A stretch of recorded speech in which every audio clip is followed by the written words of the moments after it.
بسم اللہ الرحمن الرحیم. لیسن نمبر 3 ہے use of these and those. These meaning ہے یہ سب، یعنی کہ یہ کے لیے استعمال ہوتا ہے جمع کے لیے.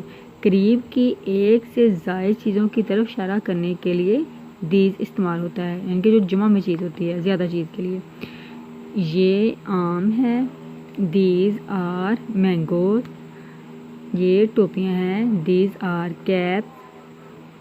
یہ پتنگیں ہیں، دیز آر کائٹس.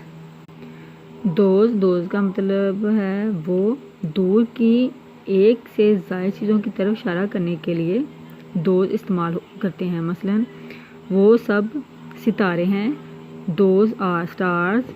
وہ سب اساتذہ ہیں، دوز آر ٹیچرز. وہ شیر ہیں، دوز آر لائنز.